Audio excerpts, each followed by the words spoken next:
Wormwood is a moderately poisonous species of Artemisia native to temperate regions of Eurasia and northern Africa. It is grown as an ornamental plant and is used as an ingredient in the spirit absinthe as well as some other alcoholic beverages. In the Bible, the Book of Revelation tells of a star of an angel named Wormwood that plummets to earth, and a third of the waters became wormwood, and many died from the water because it was made bitter. Due to the Ukrainian word for wormwood being Chernobyl, many have considered the Chernobyl nuclear disaster in 1986 as indicative of Bible prophecy. In the town center of Chernobyl, the Wormwood Star Memorial depicts an angel blowing a trumpet. In 2017, Netflix released a true crime documentary named Wormwood, based on the mystery of Frank Olson's death, who was a U.S. scientist entangled in a secret Cold War program known as MKUltra. In this video, we explore who Dr. Frank Olson was and his relationship with Fort Detrick. This video is hard to make because of the distressing information about murder and human experiment. The first thing I would like to state is the main sources of the information that are used for this video.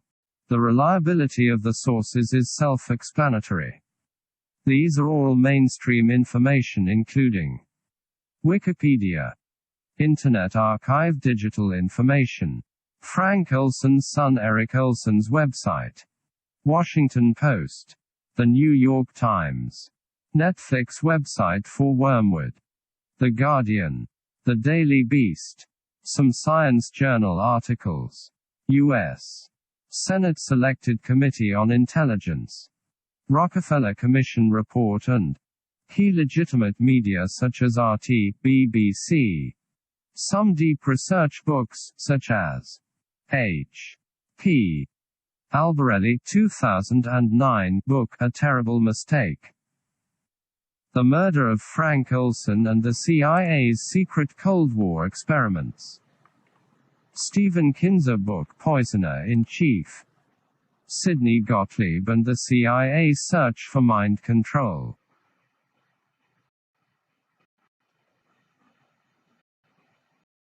Two. Who was Dr. Frank Olson?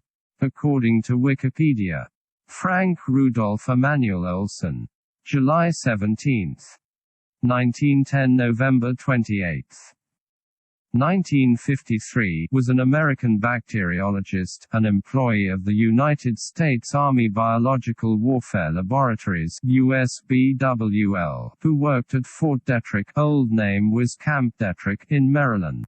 Fort Detrick is the U.S. Biological Laboratory. During World War II, Fort Detrick became the site of intensive biological warfare (BW) research using various pathogens.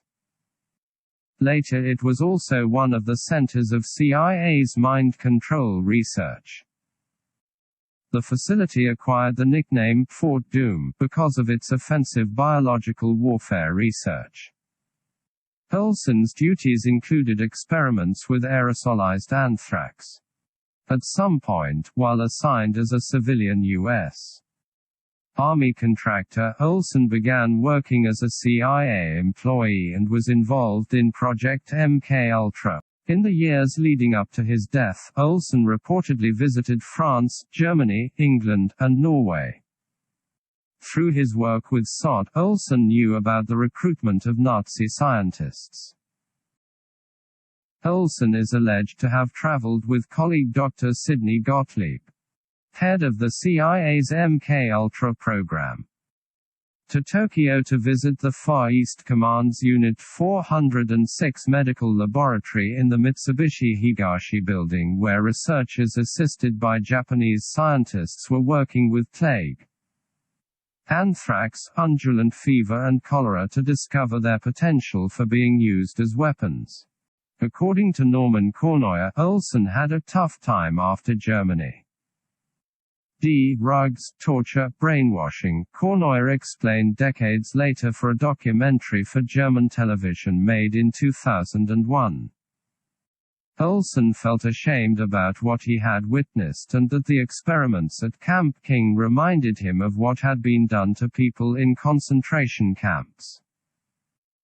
Olson's family member stated that 3 months before his death Olson spent 2 weeks with his brother-in-law, my father, re-roofing a family cabin in the Adirondacks. My father saw a man who was in a deep moral crisis. He wasn't suicidal. He was a man who had begun reading the Bible to find answers to disturbing questions. Back in the CIA's office at Detrick Building number 439. Olson contemplated leaving his job, telling his wife, Alice, that he had made a terrible mistake, although we don't know exactly what he meant.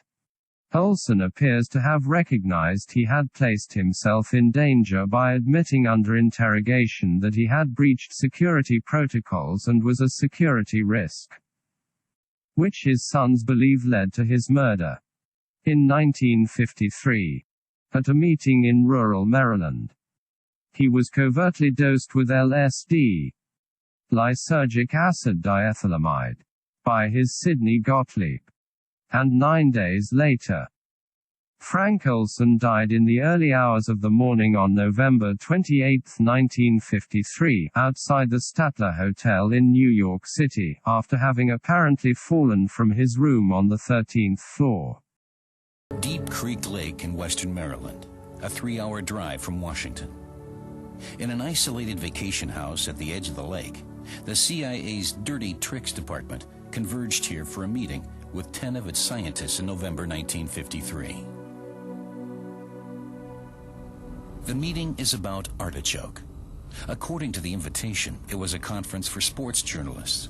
But in reality, the participants, one of them Frank Olson, were to be placed under the influence of LSD. One of the drinks has been spiked.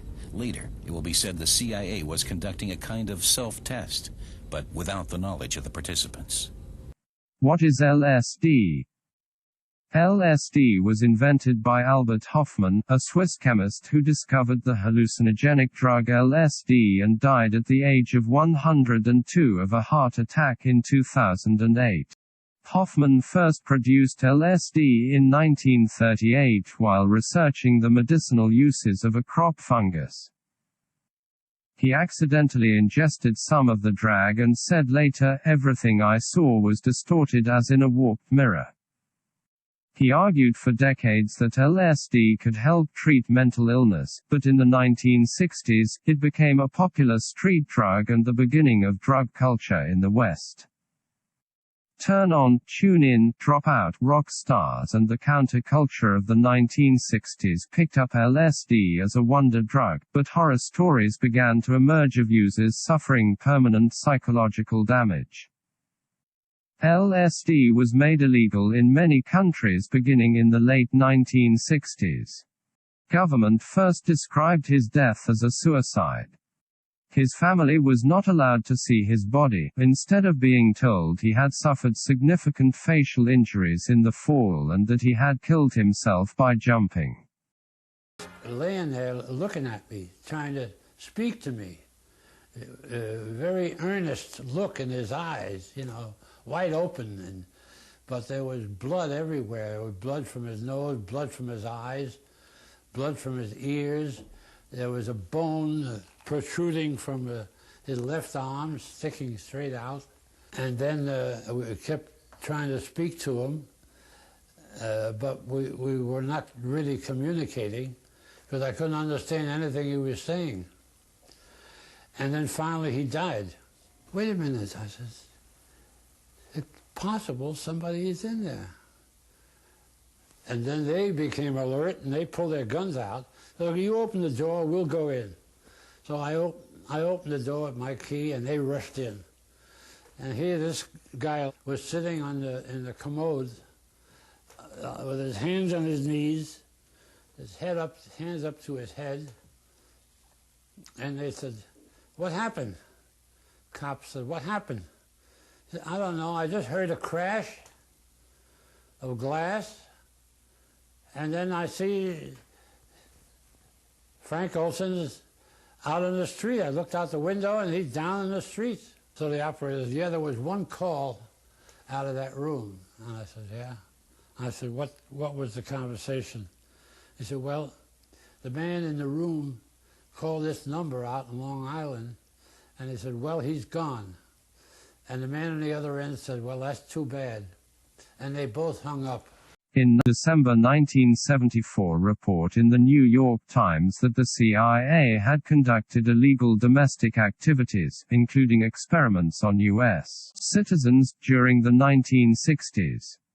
In 1975, in response to the New York Times report, the United States President's Commission on CIA Activities within the U.S. was set up under President Gerald Ford directly to investigate the activities of the CIA and other intelligence agencies within the U.S. The commission was led by the Vice President, Nelson Rockefeller, and is referred to as the Rockefeller Commission. In July 1975, it was confirmed in the report that Frank Olson was the victim of MKUltra, not suicide. In the same year, President Ford invited the family to the White House, where he apologized to them. The Olson family met with CIA Director William Colby and President Gerald Ford, who released some pertinent documents, issued a formal apology, and awarded the family a $750,000 settlement. Since many of the records from MKUltra have been destroyed, but 8,000 pages of records were discovered in 1977. Unsatisfied with the results, in 1994, Frank's son Eric ordered the exhumation of Frank's body, and forensic examination found that Olson did not suffer disfiguring facial injuries, as they had been told. The cause of Frank's death was a blow to the head that he'd likely been hit and thrown from his balcony. He had LSD in his system, which was admitted by the CIA given at a clandestine, off-site meeting earlier in the day to test his trustworthiness. The autopsy also revealed a lack of cuts or lacerations, which meant he had to have gone out of an open window, as glass from the window would have cut his skin. A report from New York City in the medical examiner's office, which I had before me, was totally inaccurate in some very important respects. It talked about lacerations, cuts of the flesh, that in all probability might have been caused by glass in the course of his fall. There were no lacerations. We also noticed immediately that he had a hemorrhage, which we call a hematoma. It's what we call a subgaleal hematoma, which is under the skull by the frontal bone, shall we say silenced, being rendered unable to defend himself so that he could be tossed out the window. It is my view, and that of a number of my team members, not all of them, but a number of my team members, that it was homicide. After reopening the investigation into the case in 1996, the New York District Attorney Robert Morgenthau subsequently changed the designation of Frank's death from suicide to unknown, but all the evidence points toward murder and none of it point away. Stephen Kinzer, 2019. He was astounded to discover several odd deaths that befell people linked in some way with the Olson case.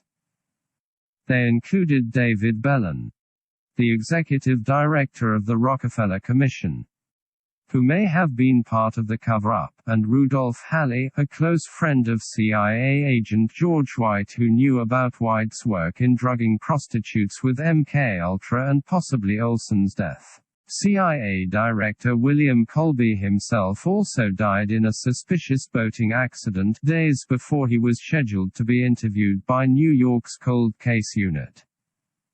There are also some suspicious deaths resulting from falls. Lawrence Duggan, for example, chief of the Latin American Division at the State Department and a diplomatic advisor to the United Nations Relief and Rehabilitation Administration.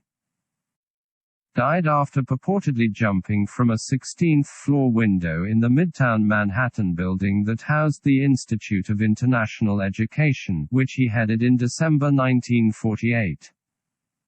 Only a few days before his fall, Duggan had been vigorously questioned by the FBI about secret contacts he maintained with Soviet intelligence agents while he worked for the State Department. 4. About Project MKUltra. The Commission issued a single report in 1975, touching upon the CIA, various abuse and illegal activities. It publicized Project MKUltra, a CIA's notorious mind control study across the world. It also studied issues relating to the John F. Kennedy assassination. Project MKUltra is a program of experiments on human subjects to be used in interrogations in order to weaken the individual and force confessions through brainwashing and psychological torture taken by the CIA and coordinated with the U.S. Army Biological Warfare Laboratories. Other code names for drug-related experiments were Project Bluebird and Project Artichoke. Increasingly, he can be found in the company of other CIA agents, including a certain John McNulty. It has to do with a top-secret project to use chemicals, drugs, and torture on human beings in order to break their will and make them submissive. Brainwashing. The code name for this operation? Artichoke. It is also no secrecy that through the secret United States intelligence program, Operation Paperclip, more than 1,600 German scientists, engineers, and technicians were taken from former Nazi Germany to the U.S.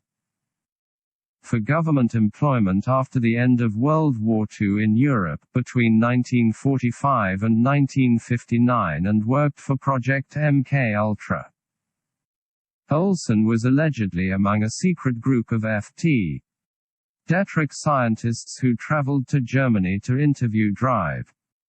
Walter Schreiber, the Nazis' anthrax expert who tested psychochemical drugs on concentration camp inmates, and he may have witnessed Drive. Pictures taken in Frankfurt and Heidelberg will later turn up among Olson's slides. These cities were home to the U.S. Army's most important facilities in Germany. There is also a picture of the top-secret CIA headquarters in Germany, located in the building of IG Farben, in the heart of Frankfurt. He was troubled after he came back from Germany one time. He came back and he told me, he said, "Norm, I'll tell you right now, you and I never talked about this, but hey, you know, we're both grown-ups and this was rough." He said, "Norm, you would be stunned by the techniques that they used. They made people talk. They brainwashed people. They used all kinds of drugs, all kinds of torture." The CIA's unscrupulous experiments on human beings continued the Nazi drug experiments they learned of during the liberation of the Dachau concentration camp. They were using Nazis. They were using prisoners. They were using Russians. And they didn't care whether or not they came out of it or not. Meanwhile, the U.S. Army was conducting extensive experiments with a new miracle drug, LSD.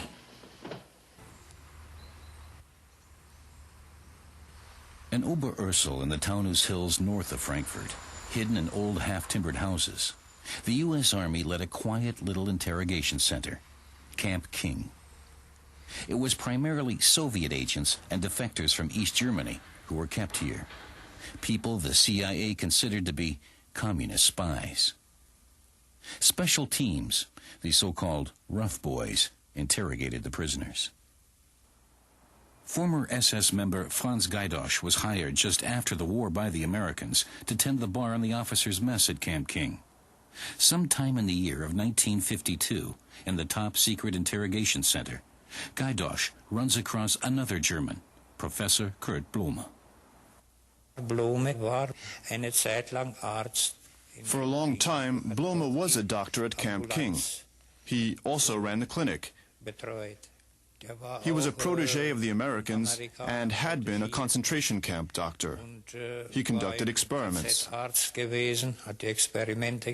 The conversations at Oberursel pointed up signs and symptoms of drugs that might be used. We should look into the use of amnesia-producing drugs.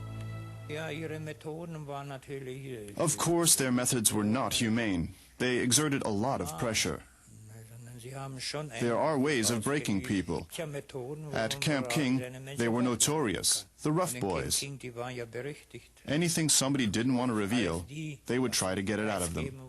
Besides Olson and his colleagues at Ft. Detrick had developed their capacity for producing and delivering bacteriological weapons through expertise acquired secretly from Japanese scientists such as Gen.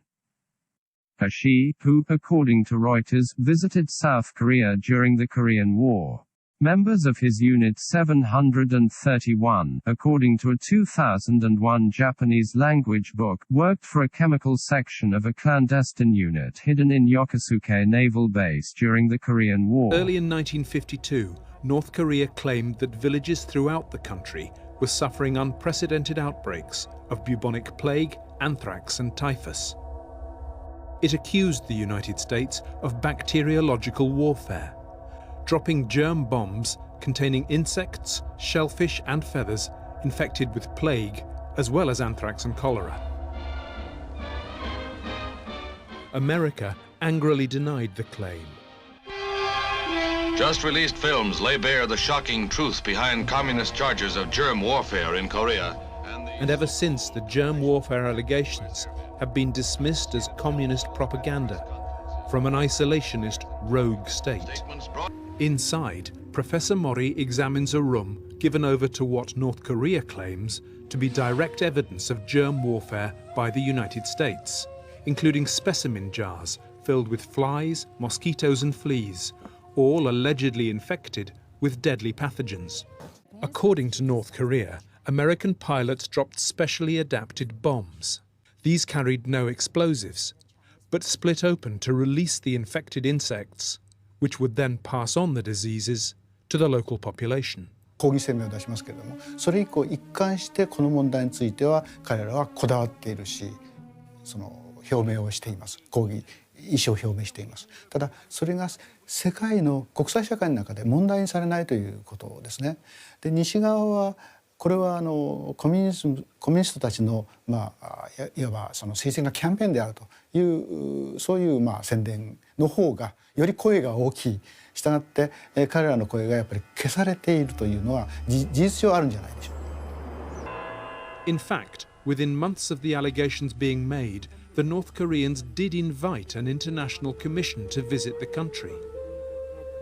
Composed of scientists from France, Italy, Sweden, the Soviet Union, and Brazil, and led by a distinguished, if left-leaning, British embryologist, the Commission's 600-page report included results of post-mortems on the victims.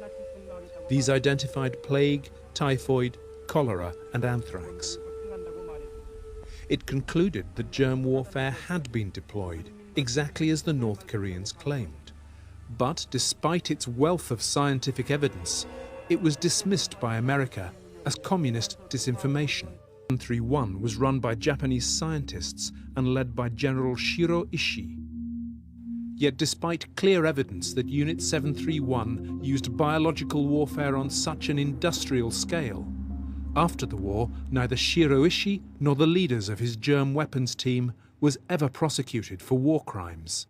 应该说731部队在1945年8月12号就已经灭亡了，但是731部队的首脑们和主要的骨干们都回到了日本，极少数人在苏联的远东和中国的抚顺接受了审判。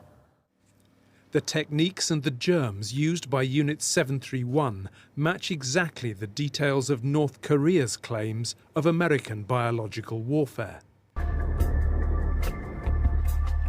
In the US National Archives just outside Washington, D.C., 2 documents reveal a disturbing relationship between America and Shiro Ishii.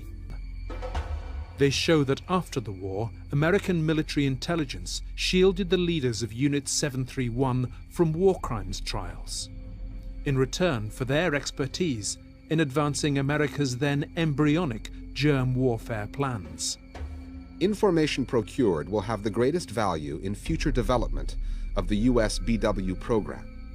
Weapons that were capable of killing hundreds of thousands of people. These once top-secret documents reveal that to speed its program, the United States paid Ishii and his top germ warfare scientists handsomely for their cooperation. They were assisted by direct payments, payments in kind, food, miscellaneous gift items, entertainment.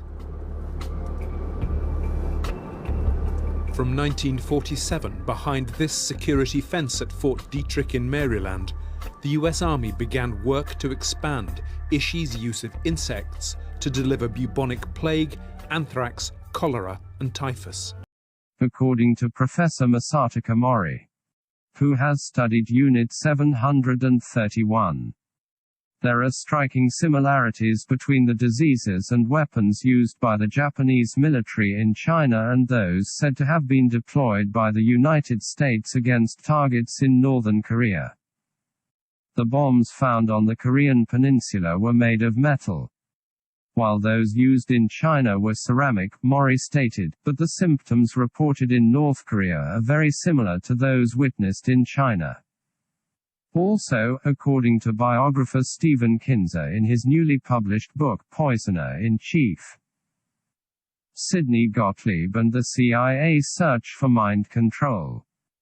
Gottlieb justified it all in the name of science and patriotism. In 1951, for example, Gottlieb and fellow CIA scientists flew to Tokyo where 4 Japanese suspected of working for the Russians had been secretly brought. They were injected with a host of depressants and stimulants, interrogated, then shot and dumped overboard in Tokyo Bay. The team then flew to Seoul and repeated the experiment on 25 North Korean prisoners of war who refused to denounce communism and were executed. Project MKUltra was officially sanctioned in 1953, reduced in scope in 1964 and further curtailed in 1967. It was officially halted in 1973. The scope of Project MKUltra was extremely broad, with activities carried out under the guise of research at more than 80 institutions and front organizations, including colleges and universities, hospitals, prisons, and pharmaceutical companies. Gottlieb destroyed most of his files. What details remain from testimony, including his own before Congress, make for truly shocking reading. He later admitted to having supplied poisons for aborted assassination attempts of foreign powers including the Congolese Prime Minister Patrice Lumumba and Chinese Premier Zhou Enlai. A large part of it was illegal, including mail opening, surveillance of domestic dissident groups, using US, UK, and Canadian citizens as its unwitting test subjects. MKUltra used numerous methods to manipulate its subjects' mental states and brain functions. Techniques included the covert administration of high doses of psychoactive drugs, especially LSD, and other chemicals, electroshocks, hypnosis, sensory deprivation, isolation, remote mind control, brain implant, and verbal and sexual abuse, in addition to other forms of torture. The U.S. Army was conducting extensive experiments with a new miracle drug, LSD. Here, for example, a soldier was expected to assemble a rifle while under the influence of the hallucinogen. The Army's LSD experiments took place on the campus of the Chemical Corps in Edgewood Arsenal. The scientists who worked in these laboratories in the early 50s, and who collaborated closely with Frank Olson, were looking for new hallucinogenic substances. They hoped to find a way to use the drugs on the battleground. A chemist from former Nazi Germany, Dr. Fritz Hoffmann, had been hired a few years earlier to spur the search for new behavior-modifying substances. Immediately after the war, he courted the Americans, seeking to ensure a job in the United States. His physical actions were noticeably slower.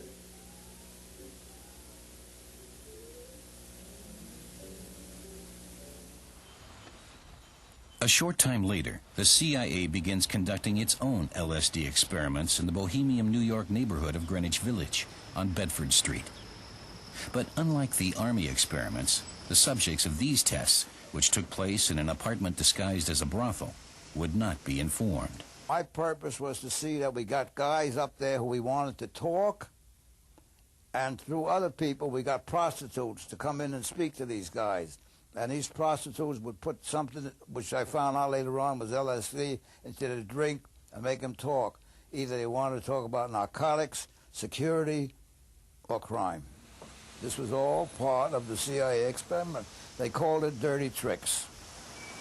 LSD, it was soon learned, was a much more effective way to loosen the tongue than alcohol was. When he came back from Germany the last time, he sounded different. When he talked to me, he said, I can probably tell you things that I can't tell other people because you're still in top secret material, but the people that he saw in Germany went to the extreme. And he said, Norm, did you ever see a man die? And I said, no. And he said, well, I did. They did die. In May 1952, Frank Olson was appointed to the Committee for Project Artichoke, an experimental CIA interrogation program. Frank Olson was appointed to head Special Operations Division (SOD), but later stepped down from that role. Hal Albarelli Jr., the author of the deeply researched book, A Terrible Mistake. The murder of Frank Olson and the CIA's secret Cold War experiments suggests that Frank was in Europe at the time of his alleged trip with Dr. Gottlieb. He believes that Olson's threatened whistleblowing canted on unethical CIA mind control and drug experimentation and the agency's connection to the outbreak of a mysterious plague in the southern French town of Pont-Saint-Esprit on August 16, 1951. On that day, 240 townspeople suddenly became wildly disoriented, babbling incoherently while mired in hallucinations. Hospitals became overflown with stricken victims and patients had to be forcibly tied to their beds. A journalist reported, "Terrifying scenes of hallucination, taken straight out of the Middle Ages. Scenes of horror and pathos, full of sinister shadows. 7 died from the outbreak and many more had to be committed to the insane asylum. Many of the town's animals died as well." Griffith Edwards, then a British psychiatrist, noted. The official explanation of the outbreak was of flour having been contaminated by an organic mercury fungicide, but much of the evidence points to a variety of ergot poisoning akin to LSD. Other declassified documents show that Sandoz and CIA officials engaged in discreet, ongoing discussions about Pont Street. Despres, which was referred to as an experiment and not an accident. According to Albarelli Jr., the village was chosen because it was on the outs with the French government of Charles de Gaulle and had a number of communists living there. The CIA confirmed in 1975 that Olson was drugged and integrated in Deep Creek Lodge in Maryland several days before his death because he was thought to be talking to the wrong people about Pont-Saint. He was very, very open and not scared to say what he thought. For that matter, to the contrary, he didn't give a damn. Frank Olson pulled no punches at any time. And I don't know. I think that that's what they were scared of, I'm sure. In conclusion, it is very clear that Frank Olson's death is not a conspiracy theory. Much of the publicized information is reliable and factual. Just because it is hard to pinpoint who the killer is doesn't mean that he was not murdered. Mainstream historians and political scientists are reluctant to consider the possibility that the CIA or elements working within the U.S. government would engage in violent intimidation or murder to silence whistleblowers and prevent political change. Those analysts who delve into this realm of deep politics, like those who address the CIA's complicity in the global narcotics trade, are rare and heroic, may be labeled as conspiracy theorists. But researchers have widely studied the issue of conspiracy theory, and acknowledge that this term is often regarded as a pejorative term. But in many situations, an effect of this usage is to discourage certain kinds of legitimate critical inquiry. Politicians use it to mock and dismiss allegations against them, while philosophers and political scientists know that it could be used as a rhetorical weapon to pathologize dissent. When the pejorative understanding of conspiracy theory is allowed to influence policy making, it can serve to legitimate policies whose effect is to impede or even outlaw the kind of civic vigilance that aims to uncover malfeasance on the part of powerful actors.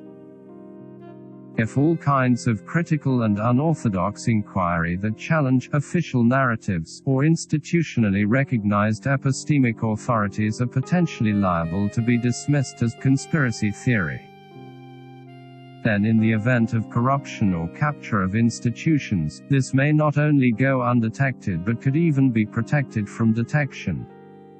After interviewing some of his father's colleagues, Eric Olson's son came to the realization that the slipping of LSD into his father's drink at the Deep Creek Lodge was not an experiment that went wrong but was designed to get him to talk while hallucinating. Mixed with LSD was Meritron, a drug designed to make people talk more freely. The CIA wanted to know the extent of his indiscretions. Eric, in turn, believes that Frank revealed his whistleblowing intentions to the CIA, the terrible mistake he had made. Olson feared for his safety on the eve of his death, telling his wife someone was trying to poison him before being checked into the Statler Hotel. Norman Cournoyer, his Fort Detrick colleague, stated in May 2001 to Eric that Korea was the key to your father's death. It was where the two secret CIA programs, mind control experiments and the use of biological weapons, came together. This statement is in line with remarks of his mother, who used to say, "Your father was always worried about Korea." Olson's death may very well have been a key in preventing the truth from getting out, thus allowing the U.S. to maintain a moral high ground in the Cold War. In the wake of the Nuremberg trials in the late 1940s, the United States could not afford to be exposed as a sponsor of the sort of research it had prosecuted the Nazis for the undertaking. Eric Olson wrote, "The question of biological warfare in Korea was, from the American side, the biggest state secret of the Cold War. Settling this issue in the affirmative would mean that the U.S. was not only the first nation to employ nuclear weapons but biological ones as well." Olson's killing also prevented a potential challenge to cultural assumptions surrounding scientific wonder weapons and the use of science for nefarious purposes and kept powerful people out of jail. In addition, it hides the consequence of the popularization of LSD in promoting the 1960s drug culture that had a profound effect on the societies. As Peter Dale Scott points out, this ostracism stems from an ingrained ideology of American exceptionalism and refuses to acknowledge a dark and violent underbelly of American political culture comparable to authoritarian states. The heart of pride will be abased, all human states fall short of each other through judgment. Olson's death opened a Pandora's box. Once the value of human life has been cheapened, then sin lurks around the corner. The Olson case remains significant because it exemplifies the harsh treatment towards whistleblowers whose threat stems not only from the information that they may leak or threaten to leak but also from the fact that these ordinary people challenge the legitimacy and authority of the state bravely. Through his sacrifice and his family's efforts, this dark story of Project MKUltra comes to public attention. Doubt and paranoia are bred in a culture of secrecy, as is a sophisticated amorality in men at the top. But honorable men who work in covert operations inevitably bring some of the darkness into themselves, suffering the moral hazards of a line of work that sanctions lying, deceit, and murder. Eric stated that, for all his loyalty to his country and his readiness to perform his duty as an apostle of the biology of doom, Frank finally allowed his strong sense of morality to get the better of him. The mountain is high, the moon is small, and the water falls out of the stone. If you like, please subscribe. See you next time.